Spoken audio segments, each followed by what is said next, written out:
O que o Estado não é? O Estado é quase universalmente considerado uma instituição de serviço social. Alguns teóricos veneram o Estado como sendo a apoteose da sociedade, outros consideram-no uma organização afável, embora muitas vezes ineficiente, com o intuito de alcançar objetivos sociais. Porém, quase todos o consideram um meio necessário para se atingir os objetivos da humanidade, um meio a ser usado contra o setor privado aí que frequentemente ganha essa disputa pelos recursos. Com o advento da democracia, a identificação do Estado com a sociedade foi redobrada ao ponto de ser comum ouvir a vocalização de sentimentos que violam quase todos os princípios da razão e do senso comum, tais como nós somos o governo ou a nós somos o Estado. O termo coletivo útil a nós permite lançar uma camuflagem ideológica sobre a realidade da vida política.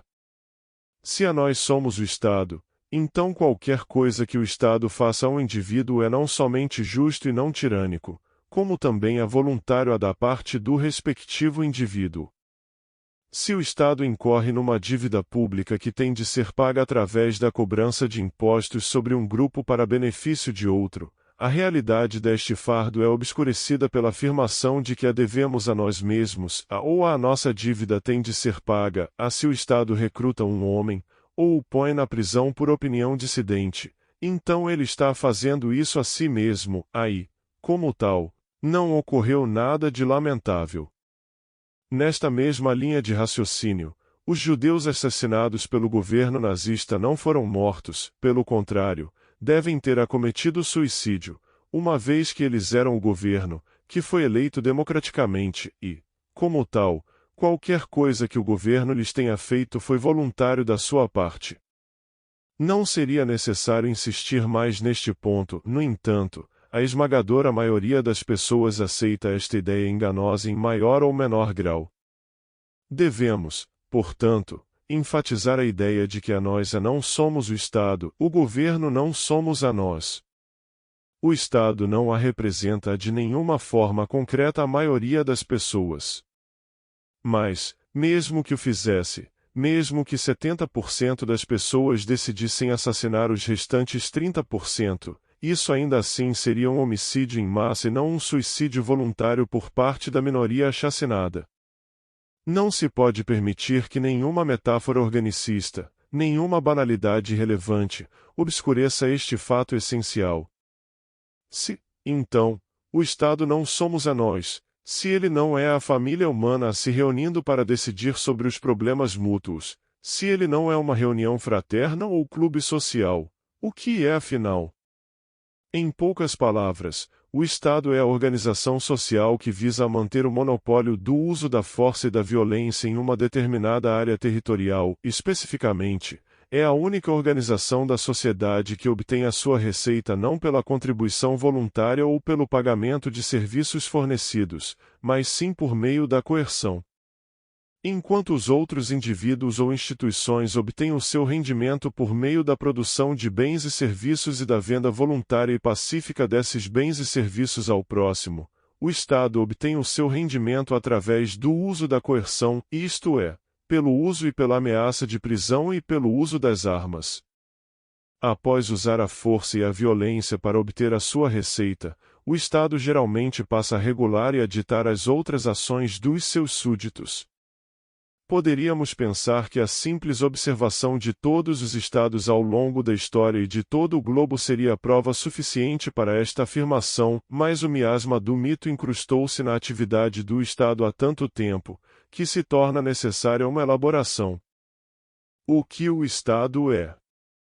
O ser humano nasce indefeso e, como tal, precisa utilizar a sua mente para aprender a como obter os recursos que a natureza lhe fornece e a como transformar, por exemplo, através do investimento em capital, em objeto e em locais de modo que possam ser utilizados para a satisfação das suas necessidades e para a melhoria do seu padrão de vida. A única forma por meio da qual o ser humano pode fazer isto é através do uso da sua mente e da sua energia para transformar os recursos, produção, e da troca destes produtos por produtos criados pelos outros. O ser humano descobriu que, por meio do processo de troca mútua e voluntária, comércio, a produtividade, logo, o padrão de vida de todos os participantes desta troca pode aumentar significativamente. Portanto, o único caminho natural para o ser humano sobreviver e alcançar a prosperidade é utilizando sua mente e energia para se envolver no processo de produção e a troca. Ele realiza isto, primeiro, encontrando recursos naturais, segundo, transformando-os, misturando seu trabalho a eles, tal como disse John Locke, fazendo deles a sua propriedade individual, e depois trocando esta propriedade pela propriedade de outros que foi obtida de forma semelhante. O caminho social ditado pelas exigências da natureza humana, portanto, é o caminho dos direitos de propriedade e do livre mercado de doações ou trocas de tais direitos. Ao longo deste caminho, o ser humano aprendeu a evitar os métodos selvagens da luta pelos recursos escassos de forma que pudesse apenas adquiri-los à custa de B, e, ao invés disso, aprendeu a multiplicar imensamente esses recursos por meio do processo harmonioso e pacífico da produção e troca.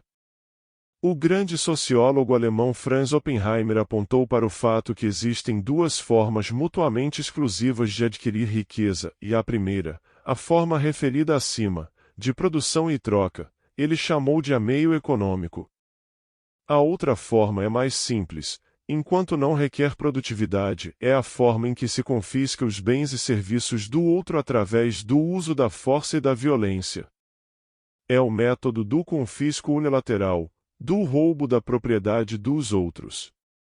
A este método Oppenheimer rotulou de o meio político de aquisição de riqueza. Deve estar claro que o uso pacífico da razão e da energia na produção é o caminho natural para o homem, são os meios para a sua sobrevivência e prosperidade nesta terra. Deve estar igualmente claro que o meio coercivo, explorador, é contrário à lei natural, é parasítico, pois em vez de adicionar à produção, apenas subtrai. O meio político desvia a produção para um indivíduo ou grupo de indivíduos parasita e destrutivo, e este desvio não só subtrai da quantidade produzida como também reduz o incentivo do produtor para produzir além de sua própria subsistência. No longo prazo, o ladrão destrói a sua própria subsistência ao diminuir ou eliminar a fonte do seu próprio suprimento. Mas não só isso, e mesmo no curto prazo, o predador age contrariamente à sua natureza como ser humano. Estamos agora em uma posição que nos permite responder mais satisfatoriamente à questão: o que é o Estado? O Estado, nas palavras de Oppenheimer, é a organização dos meios políticos, é a sistematização do processo predatório sobre um determinado território. Pois o crime é, no máximo, esporádico e incerto, já o parasitismo é efêmero e a coerciva ligação parasítica pode ser cortada a qualquer momento por meio da resistência das vítimas. O Estado, no entanto, providencia um meio legal, ordeiro e sistemático para a depredação da propriedade privada, ele torna certa, segura e relativamente pacífica a vida da casta parasita na sociedade. Dado que a produção tem sempre de preceder qualquer depredação, conclui-se que o livre mercado é anterior ao Estado. O Estado nunca foi criado por um contrato social, ele sempre nasceu da conquista e da exploração. O paradigma clássico é aquele de uma tribo conquistadora que resolveu fazer uma pausa no seu método testado e aprovado pelo tempo de pilhagem e assassinato das tribos conquistadas ao perceber que a duração do saque seria mais longa e segura e a situação mais agradável se ela permitisse que a tribo conquistada continuasse vivendo e produzindo, com a única condição de que os conquistadores agora assumiriam a condição de governantes, exigindo um tributo anual constante. Um dos métodos de nascimento de um Estado pode ser ilustrado como se segue: nas colinas da Ruritânia do Sul, um grupo de bandidos organiza-se de modo a obter o controle físico de um determinado território. Cumprida a missão, o chefe dos bandidos autoproclama-se a rei do Estado soberano e independente da Ruritânia do Sul. E se ele e os seus homens tiverem a força para manter este domínio durante o tempo suficiente, Pasmem. Um novo Estado acabou de se juntar à família das nações, e aqueles que antes eram meros líderes de bandidos acabaram se transformando na nobreza legítima do reino. Como o Estado se eterniza. Uma vez estabelecido o Estado, o problema do grupo ou a casta dominante passa a ser o de como manter o seu domínio. Embora o seu modus operandi seja a força. O problema básico e de longo prazo é ideológico. Pois para continuar no poder, qualquer governo, não simplesmente um governo ademocrático, tem de ter o apoio da maioria dos seus súditos. E esse apoio, vale observar, não precisa ser um entusiasmo ativo, pode bem ser uma resignação passiva, como se tratasse de uma lei inevitável da natureza. Mas tem de haver apoio no sentido de algum tipo de aceitação, caso contrário, a minoria formada pelos governantes estatais seria em última instância sobrepujada pela resistência ativa da maioria do público.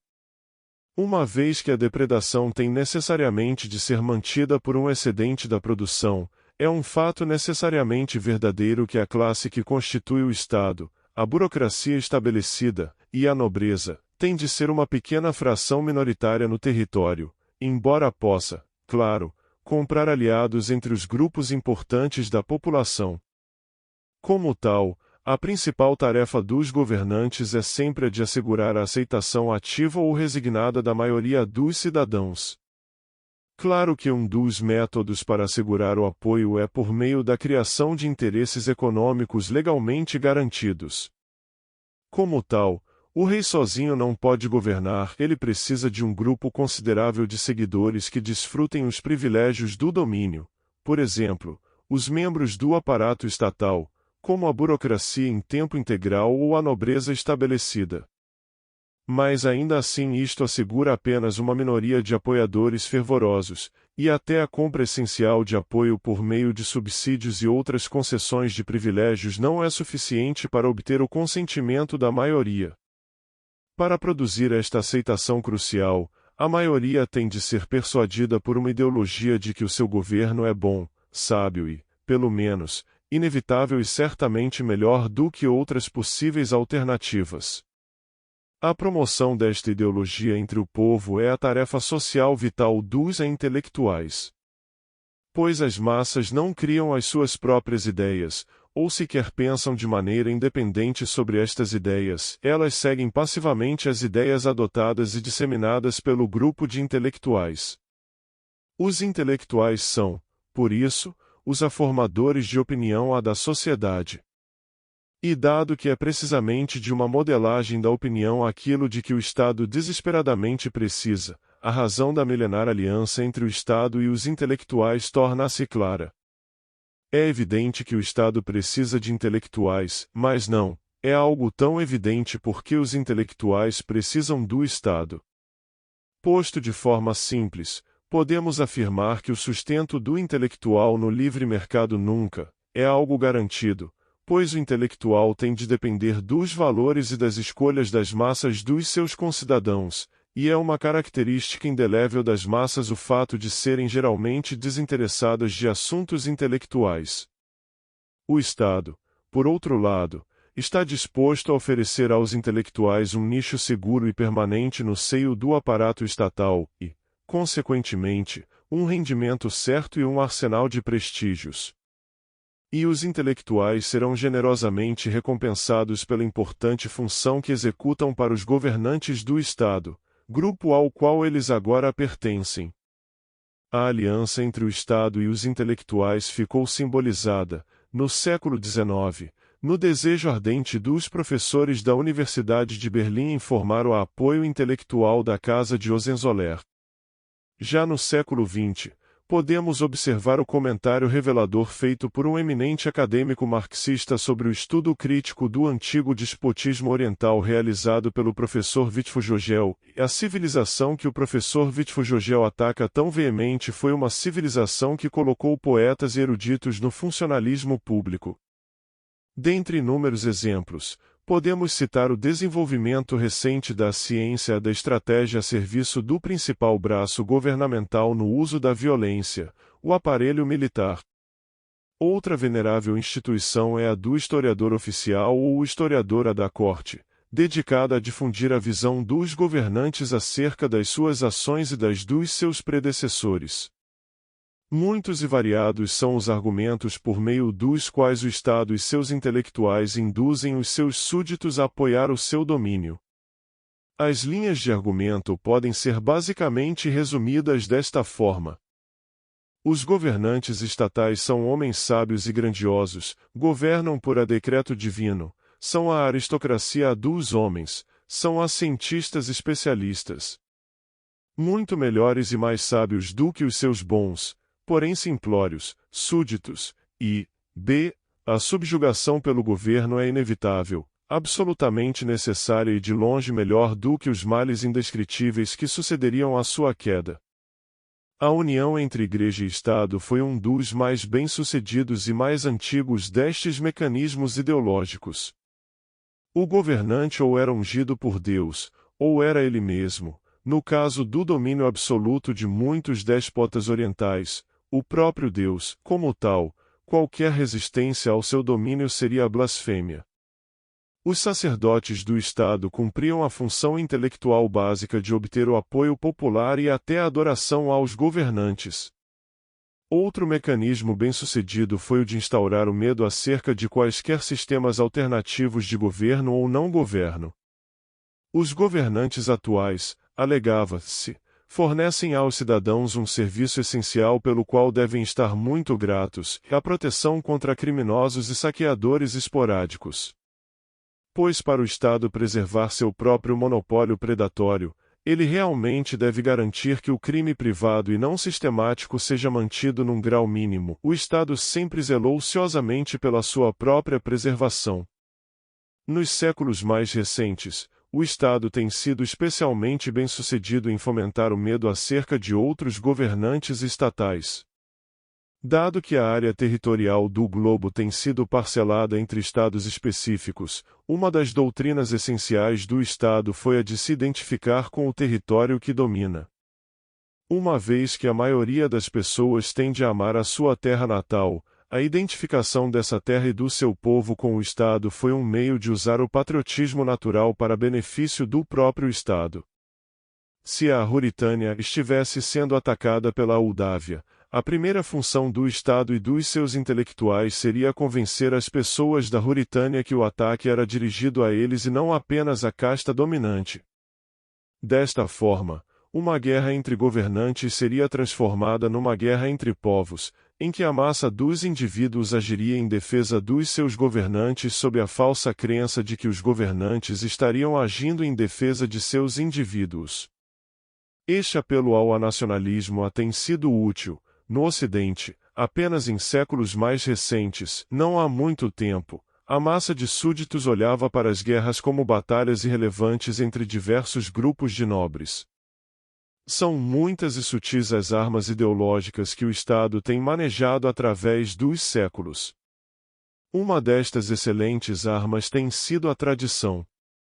Quanto mais tempo o domínio de um Estado tem se mantido preservado, mais poderosa é esta arma, pois desta forma a dinastia X ou o Estado Y mantém o aparente peso da tradição dos séculos como sustento para sua própria existência.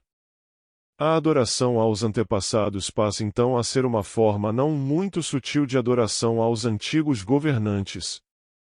O maior perigo para o Estado é a crítica intelectual independente. Não há melhor forma de abafar essa crítica do que atacar qualquer voz isolada, qualquer um que levante novas dúvidas, como sendo um profano violador da sabedoria dos seus ancestrais.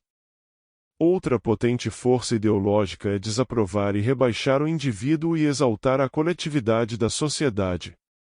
Pois uma vez que qualquer tipo de domínio implica uma aceitação da maioria, qualquer perigo ideológico para o domínio pode começar apenas a partir de um ou de poucos indivíduos que demonstrem ter pensamento independente.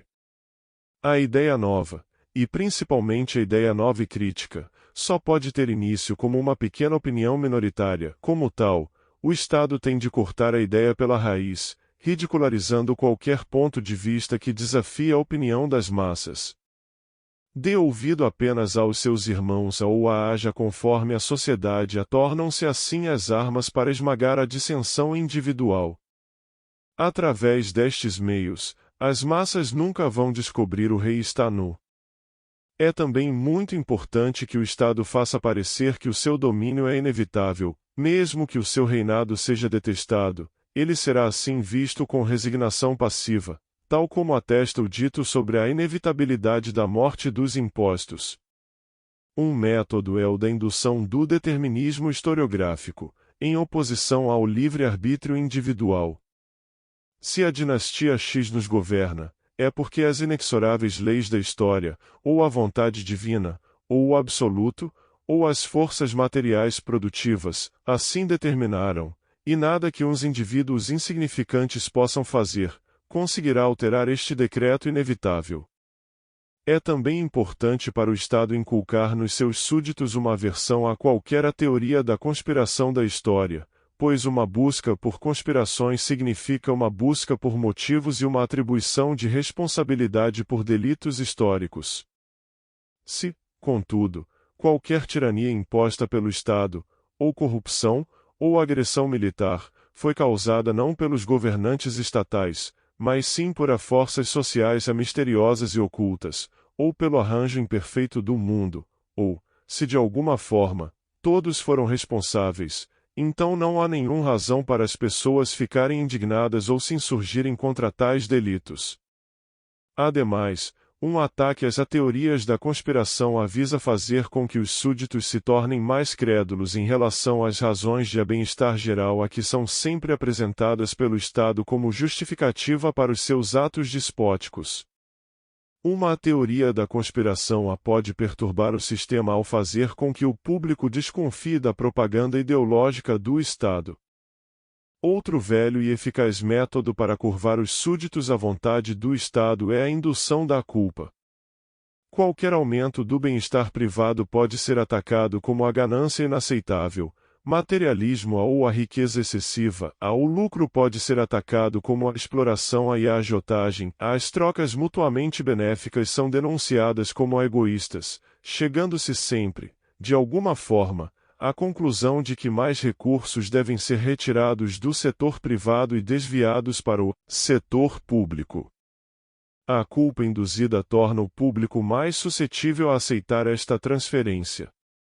Pois ao passo que indivíduos tendem a se entregar à cobiça egoísta, a incapacidade dos governantes estatais em realizar trocas voluntárias supostamente significa a sua devoção a causas mais nobres e elevadas, a depredação parasítica seria assim uma atitude aparentemente mais elevada, estética e moralmente, do que o trabalho pacífico e produtivo. Na nossa atual e mais secular época, o direito divino do Estado foi suplantado pela invocação de um novo Deus, a ciência.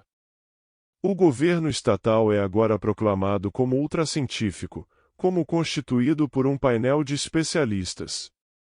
Mas mesmo com a razão sendo mais invocada hoje do que em séculos passados, essa não é a verdadeira razão do indivíduo e do exercício do seu livre-arbítrio, é ainda a razão coletivista e determinista, que implica sempre agregados holísticos e a manipulação coerciva de súditos passivos feita pelos seus governantes. O aumento do uso de jargões científicos permitiu aos intelectuais do Estado tecer justificativas obscurantistas para o domínio estatal, as quais teriam sido imediatamente recebidas com zombaria e escárnio pela população de uma época mais simples. Um assaltante que justificasse o seu roubo dizendo que, na verdade, ajudou as suas vítimas, pois o gasto que fez do dinheiro trouxe um estímulo ao comércio, teria convencido pouca gente, mas quando esta teoria se veste com equações keynesianas e referências impressivas ao efeito multiplicador, ela é infelizmente recebida com maior respeito. E assim prossegue o ataque ao bom senso, em cada época realizado de maneira diferente. Por conseguinte, sendo o apoio ideológico indispensável para a manutenção do Estado, este é incessantemente obrigado a impressionar o público com a sua legitimidade para distinguir suas atividades daquelas praticadas por uma mera quadrilha de mafiosos. A ininterrupta determinação dos seus ataques ao senso comum não é acidental, pois, como afirmou vividamente Mencken, o homem comum, independentemente das suas falhas, pelo menos ver claramente que o governo é algo que existe à sua parte e à parte da maioria dos seus concidadãos, que o governo é um poder separado, independente e hostil, apenas parcialmente sob o seu controle e capaz de prejudicá-lo seriamente. Não é por acaso que roubar o governo é visto, em geral, como um crime de menor magnitude do que roubar um indivíduo, ou até mesmo uma empresa. O que está por trás desta visão, creio eu, é a profunda noção de que há um antagonismo fundamental entre o governo e as pessoas que ele governa. O governo é tido não como um comitê de cidadãos eleitos para resolver os problemas comuns de toda a população, mas sim como uma corporação autônoma e separada, dedicada principalmente à exploração da população para benefício dos seus próprios membros. Quando um cidadão é roubado, uma pessoa digna foi privada dos frutos do seu esforço e poupança. Quando o governo é roubado, o pior que acontece é que uns patifes ociosos ficam com menos dinheiro para brincar do que tinham antes. A noção de que mereceram ganhar esse dinheiro não passa pela cabeça de ninguém, afina. Para qualquer pessoa sensata, esta ideia é ridícula. Como o Estado transcende seus limites. Como Bertrand de Jouvenel sabiamente salientou, ao longo dos séculos os homens foram formando conceitos com o intuito de refrear e limitar o domínio estatal, e o Estado, recorrendo aos seus aliados intelectuais, tem se mostrado capaz de transformar, um a um, estes conceitos em carimbos de legitimidade e virtude, anexando-os aos seus decretos e ações. Originalmente, na Europa Ocidental, o conceito de soberania divina afirmava que os reis podiam governar apenas conforme a lei divina. Os reis, entretanto, perverteram esse conceito e o transformaram em um carimbo de aprovação divina para qualquer ato real. O conceito de democracia parlamentar começou como uma restrição popular ao domínio monárquico absoluto e terminou com o parlamento não apenas se tornando parte essencial do Estado, como também a manifestação da plena soberania deste. Tal como de Jouvenel conclui. Muitos escritores interessados nas teorias da soberania se debruçaram sobre estes mecanismos restritivos. Mas, por fim, cada uma destas teorias perdeu, mais cedo ou mais tarde, o seu propósito original e acabou por funcionar como um trampolim para o poder, provendo-lhe a ajuda poderosa de um soberano invisível com o qual ele podia, com o passar do tempo, se identificar por completo. O mesmo aconteceu com doutrinas mais específicas, os direitos naturais do indivíduo, consagrados por John Locke pela Carta dos Direitos, Bill of Rights, converteram-se no estatista a direito a um emprego. O utilitarismo abandonou seus argumentos em prol da liberdade e passou a se concentrar em argumentos contra a resistência aos ataques do Estado à liberdade, etc. É certo que a mais ambiciosa tentativa de impor limites ao Estado foi a Carta dos Direitos e outras partes restritivas da Constituição americana, na qual foram escritos limites explícitos ao governo, os quais deveriam servir como lei fundamental a ser interpretada por um sistema judicial supostamente independente dos outros ramos do governo. Todos os americanos estão cientes do processo ao longo do qual esta construção de limites presentes na Constituição foi sendo alargada de modo inexorável durante o século passado. Mas poucos foram tão perspicazes como o professor Charles Black em notar que, neste processo, o Estado transformou a própria revisão judicial, a qual, de um mecanismo limitador, passou a ser cada vez mais um instrumento que provê legitimidade ideológica às ações do governo. Pois se um decreto judicial de inconstitucionalidade é um poderoso entrave ao poder do governo, um veredicto implícito ou explícito de inconstitucionalidade é uma arma poderosa para promover a aceitação pública de um crescente poder governamental. O professor Black começa sua análise indicando a necessidade crucial da legitimidade para que qualquer governo sobreviva, sendo que esta legitimidade corresponde a uma aceitação majoritária básica do governo e de suas ações. A aceitação da legitimidade torna-se um problema peculiar em um país como os Estados Unidos, em foram colocadas limitações substanciais na teoria sobre a qual o governo se baseia. O que é preciso, acrescenta Black, é um meio pelo qual o governo possa assegurar ao público que a expansão dos seus poderes, de fato, constitucional. E isto, conclui, tem sido a principal função histórica da revisão judicial. Deixemos Black ilustrar o problema, e a ameaça suprema para o governo é a ampla disseminação de um sentimento de ultraje e desafeição entre a população, e a consequente perda de autoridade moral por parte do governo, independentemente de quanto tempo ele consiga mantê-la pela força ou pela inércia, ou pela simples falta de uma alternativa atraente e imediatamente disponível. Quase todas as pessoas que vivem sob um governo com poderes limitados serão, cedo ou tarde, sujeitados a alguma ação governamental que, em sua opinião, consideram estar além do poder do governo ou mesmo totalmente proibida ao governo. Um homem pode ser conscrito, embora não encontre nada na Constituição autorizando o recrutamento para o serviço militar obrigatório a um agricultor é dito o quanto ele pode produzir de trigo, ele acredita. E descobre que alguns advogados respeitáveis partilham desta crença de que o governo tem o direito tanto de lhe dizer o quanto de trigo ele pode produzir como de lhe dizer com quem é que a sua filha se pode casar. Um homem vai para a cadeia por dizer o que quer e entra em sua cela proferindo: o Congresso não passará nenhuma lei que limitem a liberdade de expressão. A um comerciante é dito o quanto pode cobrar, e quanto tem de cobrar, por leite desnatado. Existe uma ameaça real que cada uma destas pessoas, e quem não se encontra entre elas, chegue a um momento em que irá confrontar o conceito de limite do poder governamental com a realidade, tal como a vê, da flagrante transgressão dos limites efetivos, e que tire a conclusão óbvia acerca do status do governo em relação à legitimidade. 3 Esta ameaça é afastada pelo Estado por meio da propaganda doutrinal de que uma agência terá de ter a decisão final no que diz respeito à constitucionalidade, e que esta agência, em última análise, terá de fazer parte do Estado. Pois, embora a aparente independência do Poder Judicial tenha desempenhado um papel vital em fazer com que as suas ações pareçam sagradas para o grosso da população, é também, e cada vez mais, verdade que o Poder Judicial é uma parte essencial do aparato governamental, designado pelos ramos legislativo e executivo. Black admite que isto significa que o Estado se colocou no papel de juiz de sua própria causa, violando assim o princípio jurídico básico de se procurar chegar a decisões justas.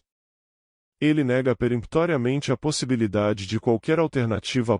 5 Black acrescenta que o problema, então, é criar meios de decisão governamental que possam, esperamos, reduzir a um mínimo tolerável a intensidade da objeção ao governo ser juiz de sua própria causa. Tendo feito isto, podemos apenas ter a esperança de que esta objeção, embora ainda teoricamente sustentável, perca força efetiva até o ponto em que o trabalho de legitimação das instituições de decisão possa ganhar aceitação. 6 Em sua última análise, Black considera que, dado que o Estado perpetuamente julga em sua própria defesa, ele conseguir desta forma chegar a decisões justas e legítimas seria algo milagroso. Aplicando a sua tese ao famoso conflito entre a Corte Suprema e o New Deal, o professor Black repreende de forma ríspida os seus companheiros pró-New Deal, pela sua falta de visão, que denunciaram a obstrução judicial e a versão padrão da história entre o New Deal e a Suprema Corte, embora de certa maneira acurada, enfatiza a questão errada. Concentra-se nas dificuldades e quase se esquece do resultado que acabou por ser produzido. A consequência desta história foi que, e isto é o que eu gosto de enfatizar, após cerca de 20 meses a opor-se, a Suprema Corte, sem uma única alteração na lei de sua autoria, ou sequer em seus membros, colocou o selo afirmativo de legitimidade no New Deal, chancelando uma concepção completamente nova de governo nos Estados Unidos. 8 Desta forma, A Suprema Corte conseguiu silenciar a grande massa de americanos que vinha demonstrando fortes objeções constitucionais ao New Deal, claro que nem todos ficaram satisfeitos. O mito do laissez-faire constitucionalmente ordenado ainda acalenta o coração de alguns sonhadores na terra da irrealidade raivosa. Mas já não há nenhuma dúvida no público, perigosa ou significativa, quanto ao poder constitucional do Congresso para lidar como lida com a economia nacional. Não havia nenhum outro meio, senão a Suprema Corte, para conceder legitimidade ao New Deal.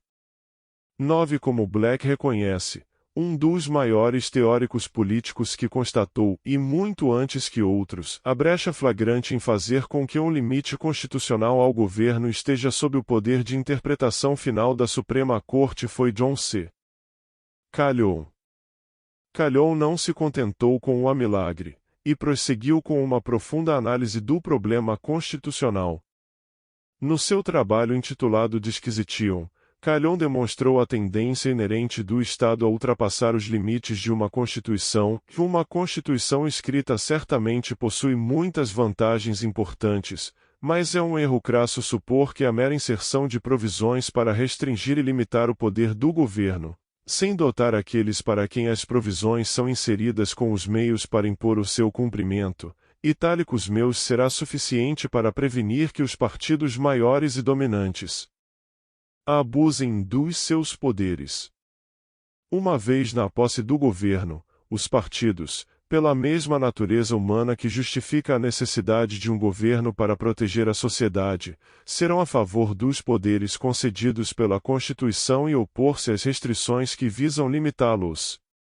Os partidos mais fracos ou minoritários, pelo contrário, irão tomar posição oposta e considerá-la as restrições como essenciais para a proteção contra a atuação do partido dominante.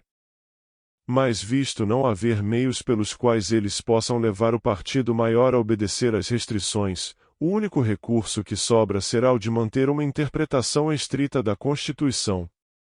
A isto o partido dominante irá opor-se com uma visão permissiva da Constituição. Será um jogo de interpretação contra interpretação, uma para contrair e a outra para alargar ao máximo o domínio do governo. Mas qual o benefício da visão rigorosa do partido minoritário face à visão permissiva do partido majoritário quando este tem todo o poder do governo para colocar em prática a sua visão, ao passo que o primeiro se encontra privado de qualquer meio para concretizar a sua visão?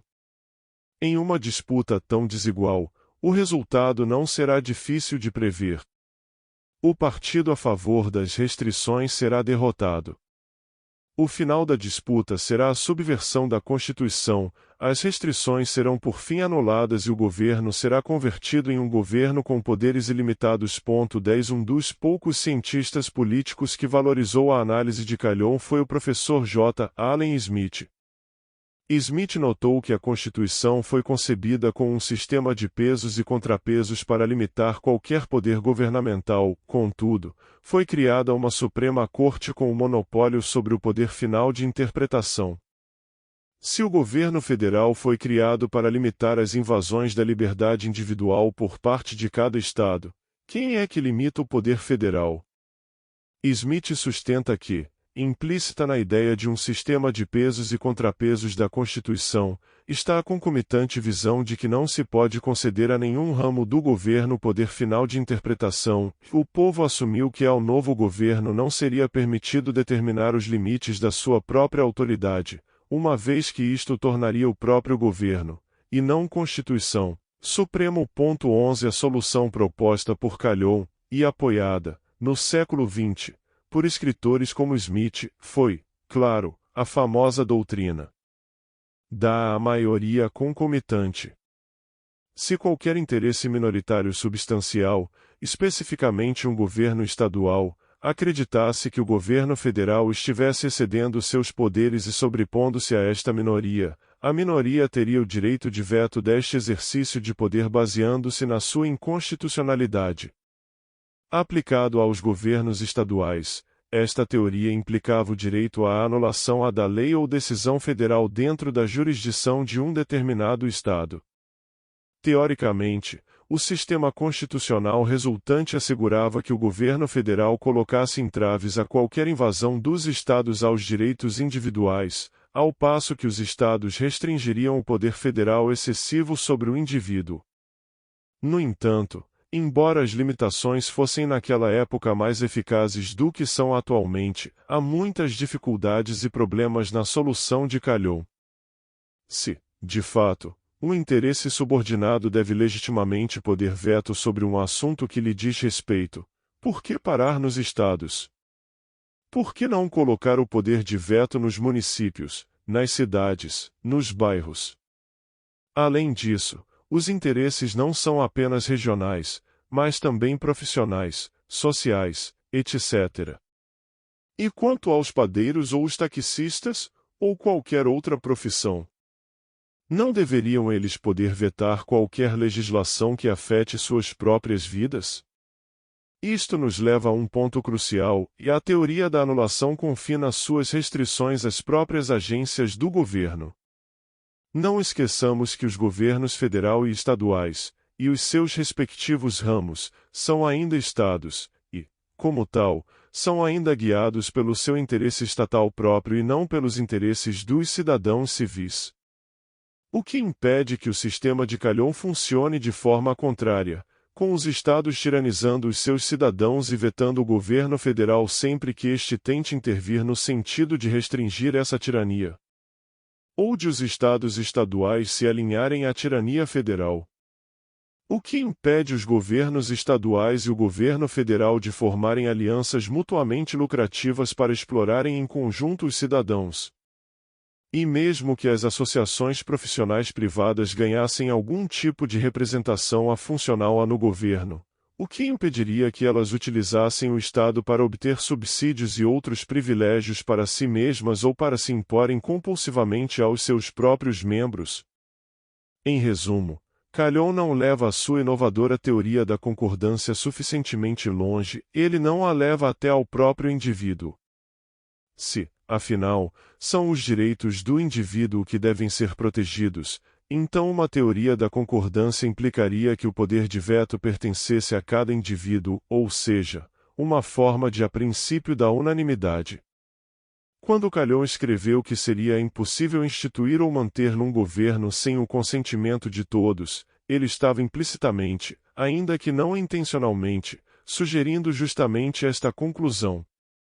Mas tal especulação começa a nos levar para longe do assunto em questão, pois indo por este caminho encontramos sistemas políticos que dificilmente poderiam ser chamados estatais.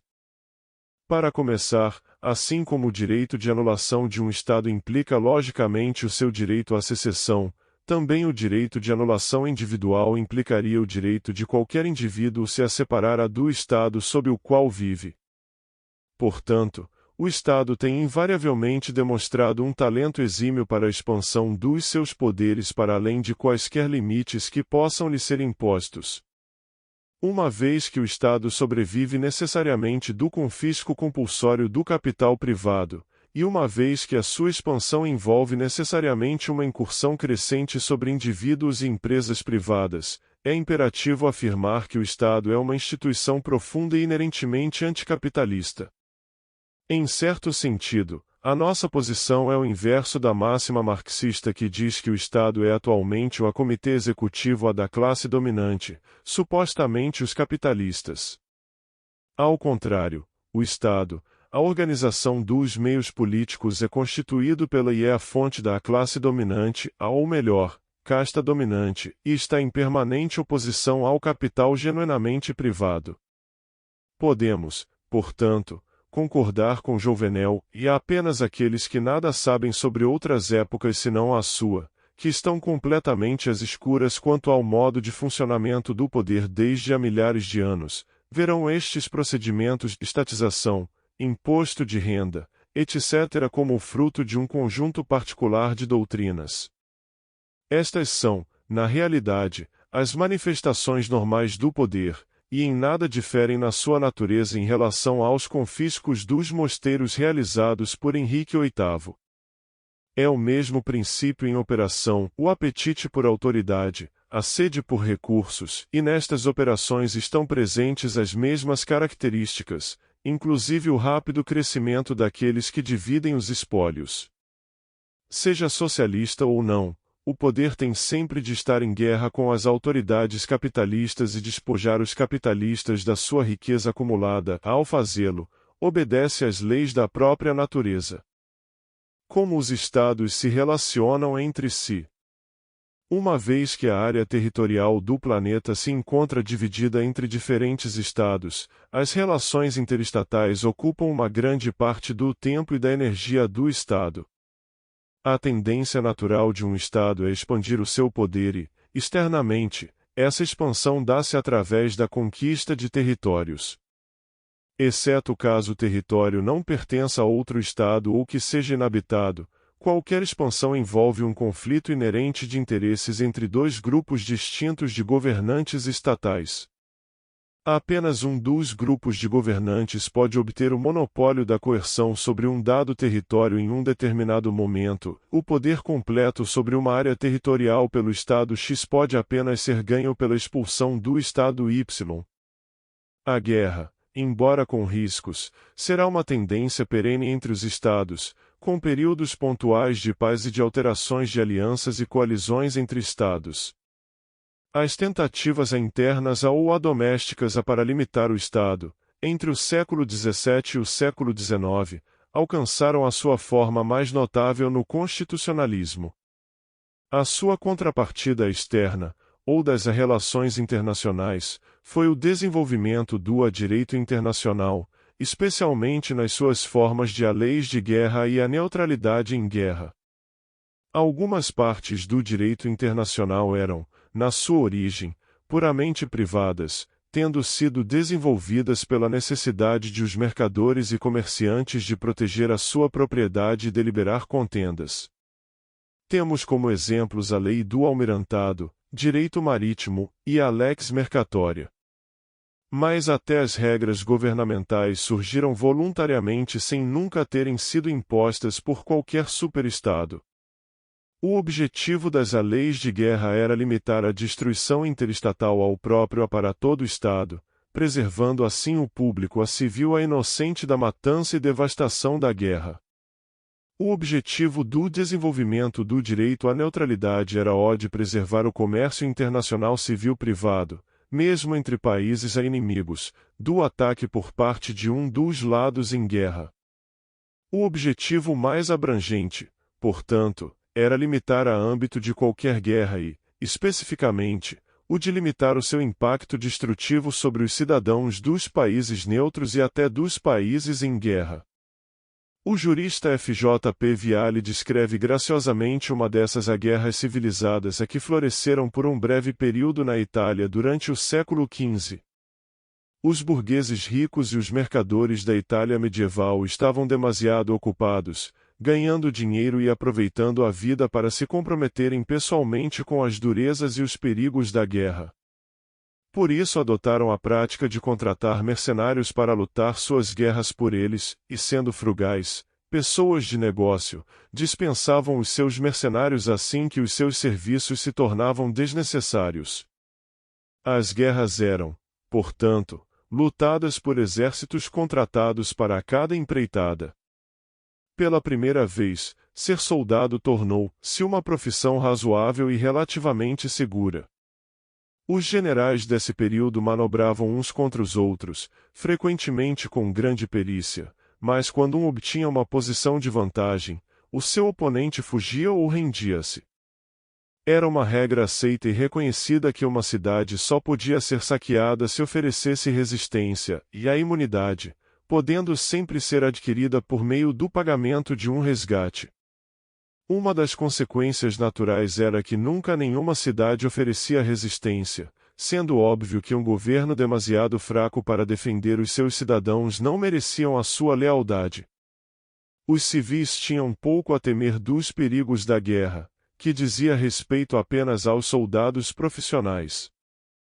A quase absoluta separação entre o indivíduo civil e as guerras do Estado na Europa do século XVIII é realçada por Neff, e nem as comunicações postais eram devidamente cortadas por muito tempo em períodos de guerra. As cartas circulavam sem censura, com uma liberdade que surpreendente para a mentalidade do século XX.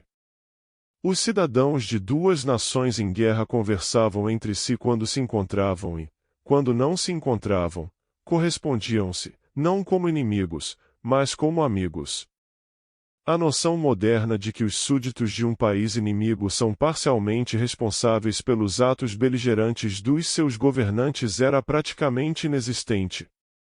Nem os governantes em conflito tinham qualquer intenção real de cortar as comunicações com os súditos inimigos.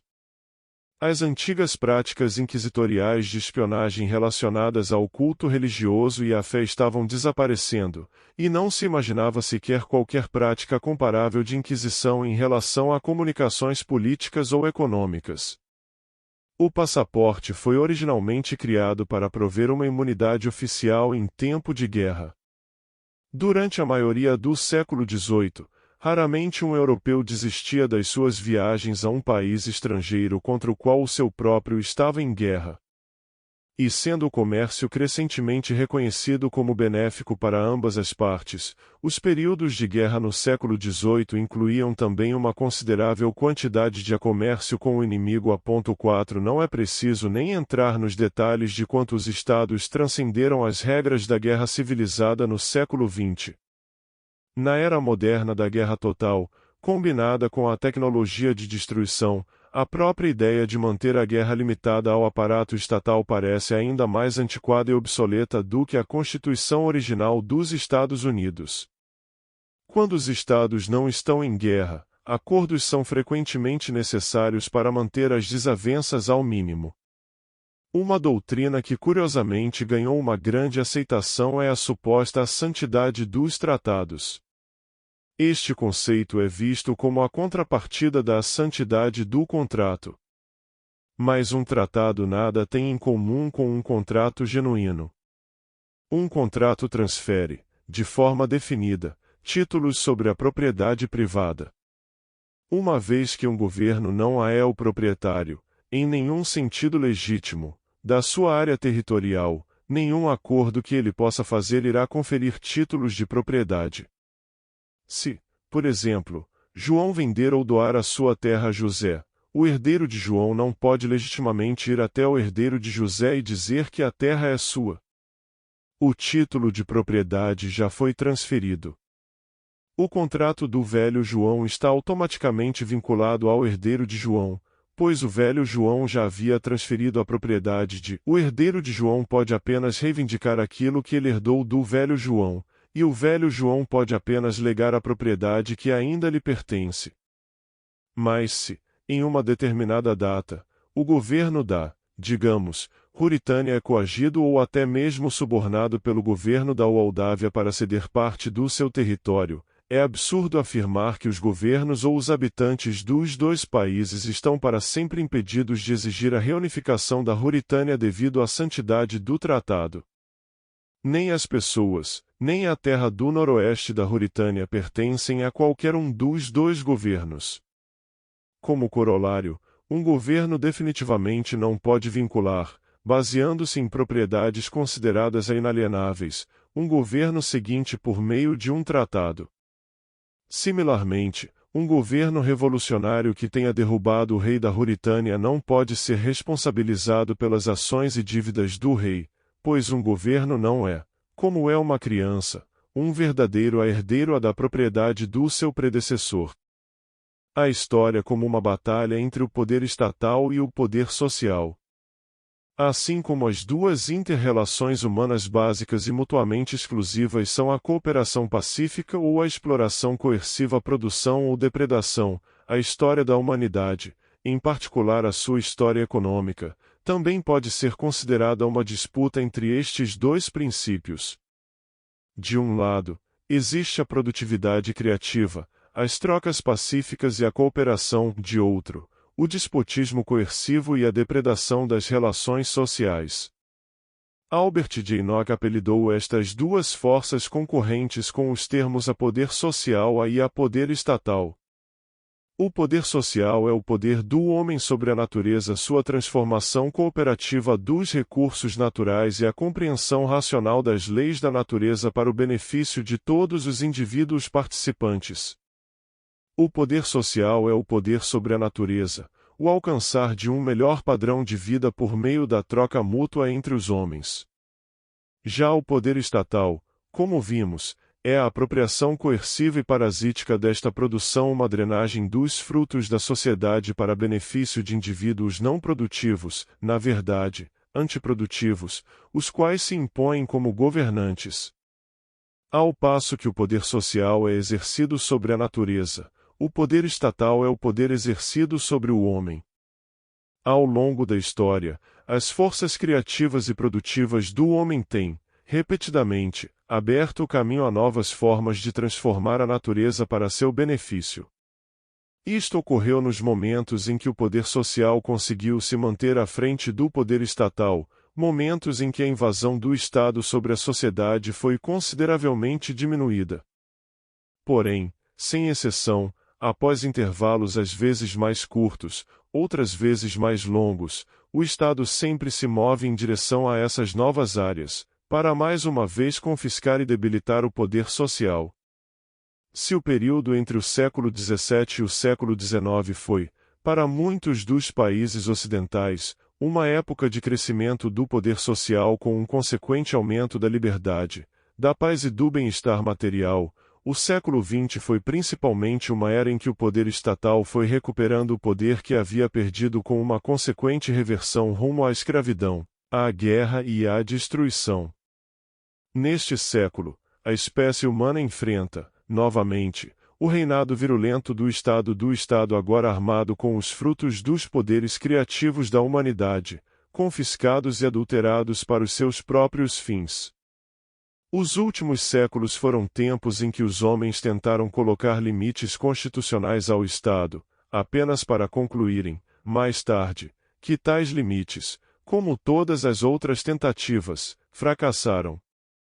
Dentre todas as numerosas formas que os governos assumiram ao longo dos séculos, dentre todos os conceitos e instituições que foram experimentados, nenhum conseguiu manter o Estado sob controle.